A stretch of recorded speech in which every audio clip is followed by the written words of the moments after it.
Hello दोस्तों, कैसे हैं आप सब। आज की हमारी कहानी है बांझ। रिपोर्ट को हाथ में लिए काफी देर तक बिना किसी विचार के आशा खड़ी रही। उस रिपोर्ट में जो लिखा था वो सही लिखा था या गलत, यकीन नहीं हो रहा था। तभी डॉक्टर की आवाज से आशा की तंद्रा टूटी और आशा वर्तमान में लौटी। डॉक्टर साहब बोले, हेलो आशा जी, क्या हुआ? ये सच है, यू आर प्रेग्नेंट। आशा के चेहरे पर मिले जुले से भाव उभर आए। आंखें आंसुओं से भरी थी, लेकिन होठों पर हल्की मुस्कुराहट। आशा को जब पता चला कि वो मां बनने वाली है तो उसकी खुशी का ठिकाना नहीं रहा। मन कर रहा था वो अभी भाग कर जाए और सारे परिवार को चीख चीख कर कह दे कि देखा, मैं बांझ नहीं हूं, मैं भी मां बन सकती हूं। लेकिन पैरों पर किसी ने जैसे टनों पत्थर बांध दिए हों। और क्यों वो उन लोगों के पास जाए जिन्होंने हर पल सिर्फ उसे दुत्कारा ही है। कभी उसे अपने बेटे की सबसे बड़ी गलती कहा तो कभी उसके चरित्र और मातृत्व पर सवाल उठाए। एक उसका पति मनोज ही तो था जिसने अभी तक उसका साथ नहीं छोड़ा था। बाकी तो घर वालों ने तो उसकी दूसरी शादी की भी तैयारी कर ली थी।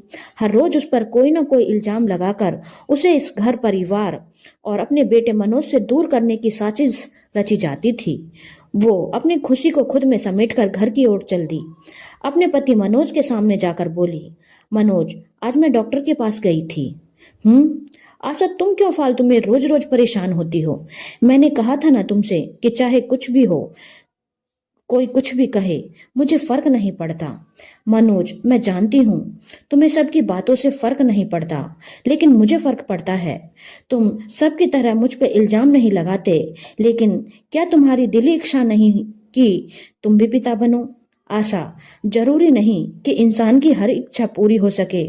मनोज, लेकिन यदि तुम्हारी ये इच्छा पूरी हो गई हो तो? क्या क्या बोला तुमने? हाँ मनोज, तुम पापा बनने वाले हो और मैं माँ, आशा ने रोते हुए कहा। मनोज को अपने कानों पर विश्वास नहीं हो रहा था।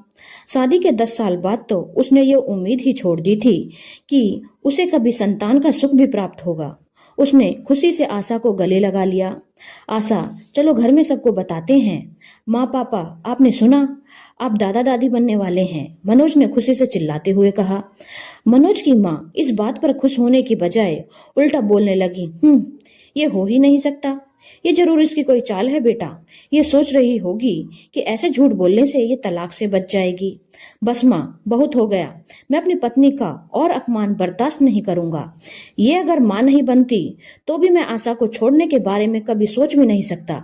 यदि आप इस वक्त भी आशा को उल्टा सीधा बोलने से बाज नहीं आई तो मैं अपनी पत्नी को यहाँ से दूर ले जाऊंगा। इतने सालों तक इसने जो मानसिक तनाव सहा है, मैं इसे और नहीं सहने दूंगा। बेटा, ये तू क्या बोल रहा है? इस औरत के लिए तू अपने माँ बाप को छोड़कर चला जाएगा? यही संस्कार दिए हैं हमने तुम्हें? माँ तिलमिलाए स्वर में बोली, हाँ माँ, आपने ठीक सुना, क्योंकि ये औरत मेरी पत्नी है और ये भी मैंने आपसे ही सीखा है माँ कि एक पत्नी से ही परिवार पूरा होता है। पति पत्नी का रिश्ता अटूट बंधन होता है। आपने तो पापा को मजबूर कर दिया था दादा दादी को छोड़कर अलग रहने के लिए। यहाँ तो आशा ने इतना कुछ सुनने के बाद भी कभी मुझसे ये घर छोड़ने की बात भी नहीं की। लेकिन माँ, मैं समझ सकता हूँ कि बिना प्रेम और सम्मान के किसी के साथ रहना कितना कष्ट देता है। मनोज आशा की ओर देखते हुए बोला, मुझे माफ कर दो आशा, जो मैंने ये कदम पहले नहीं उठाया, लेकिन अब मैं तुम्हें और जलील नहीं होते देख सकता। मनोज आशा का हाथ पकड़कर अपने साथ ले गया और बाकी सब उन्हें जाते देखते रह गए। धन्यवाद दोस्तों। अगर आपको कहानी अच्छी लगी हो तो चैनल को लाइक, शेयर और सब्सक्राइब करना ना भूलें।